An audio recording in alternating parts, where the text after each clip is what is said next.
Kyle had been stalking Kenny for years. He knew what Kenny did, when he did it, and he usually knew what he was going to do before Kenny himself did. Unfortunately, he had also been forced to watch Kenny's parents and siblings. In his opinion, it was sad as all hell to watch them poor mix.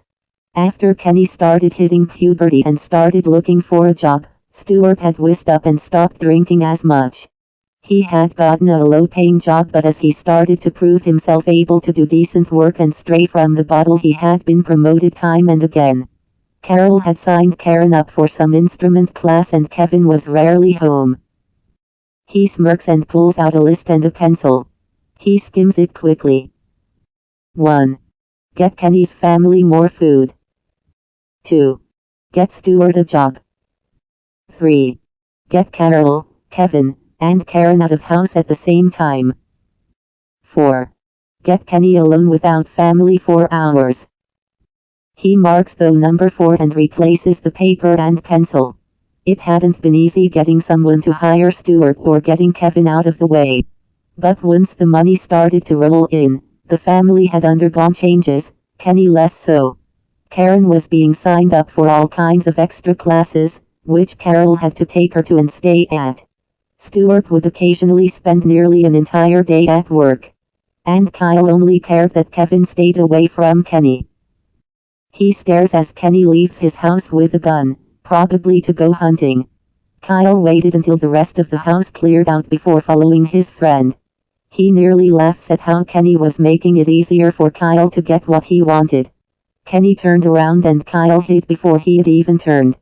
Kenny shakes his head and keeps walking. Kyle steps out and continues to follow him, hiding before Kenny could catch him. Finally, Kenny kneeled down and aimed.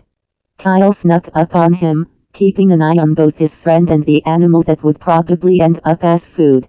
Kenny pauses before firing. The animal drops at the same time that Kyle smacks him on the head with a large stick he had found lying around. Kenny drops, luckily avoiding anything that could have killed him, like a rock or a tree root or the stick end of a leaf. Kyle thinks with a snicker. He kneels down and tugs some rope from his pocket, followed by the torn pieces of his softest shirt. He studies his friend for a moment before taking off Kenny's jacket and shirt. He tosses his shirt to the side and holds up the jacket. He debates whether or not he should put it back on the blonde before sighing.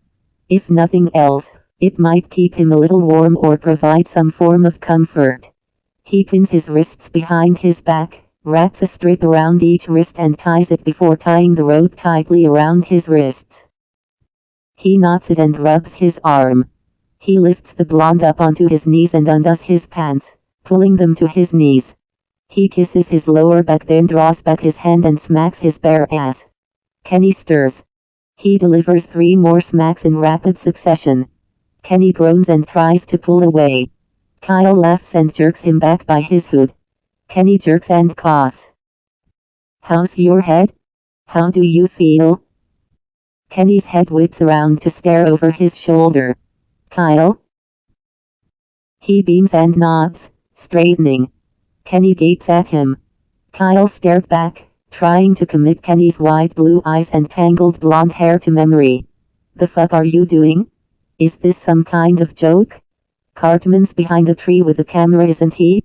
He tries to grin, but when Kyle didn't react, he swallows nervously. "Kyle." He smiles sweetly and bends over to press a kiss to his back and then nuzzle it. Kenny stares at his pants in horror, trying to free his wrists. Kyle smiles down at him, watching his attempts to get free in amusement. Finally he grips Kenny's shoulders and forces him to still. Kenny whimpers lowly. "Kyle, you don't have to do this, man." He leans over to nip his ear. Kenny shrinks away from him, only to have Kyle's hand slide under his jacket and start toying with his nipples. Kenny squeezes his eyes shut, tilting his head away when Kyle's mouth starts to molest his ear. Kyle laughs again and leans back, digging in his pocket. At the sound of the bottle being opened, Kenny jumps. A moment later something slick trails down his crack before finding his entrance and pressing in. He jerks against the hand playing with his nipples and cries out. Kyle, please. Seriously, dude, we don't have to do this. We can just go home and forget about this. Kyle slips in another finger and starts to scissor him open. And I swear I'll help you find someone to fuck. Or date, or marry, or whatever the hell you want. Kyle hums and pushes in a third. Kenny starts to shake and whine, still pleading with the redhead. Kyle rubs his chest and side comfortingly. Kenny gnaws his lip, focusing on the imprint of his face in the snow and leaves. I don't really want to hurt you, Ken. He grunts when Kyle finds his prostate and prods it. Kyle kisses his cheek and starts to slide in, gripping his hips tightly when he tries to jerk away. Kenny sobs, biting his lip harder. Kyle pauses for a moment before grabbing Kenny's shirt and winding it between his teeth and tying it behind his head. He jerks him back at the same time that he shoves into the hilt. Kenny screams into his makeshift gag and sobs harder. Kyle frowns. He rubs Kenny's back and hips, cooing at him. When Kenny's sobs mostly die down, he bites him. Kenny yelps and jerks forward. Are you ready?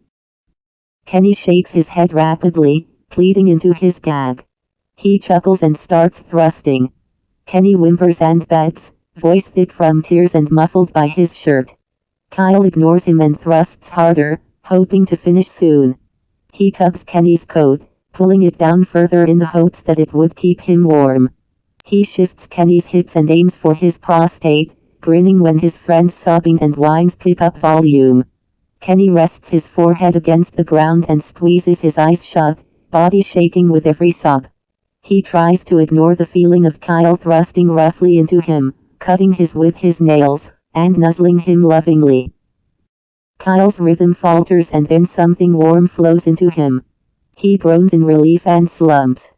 Kyle pulls out and tucks himself away before picking Kenny up and cradling him in his lap. He presses kisses to his face and rocks him until he passes out.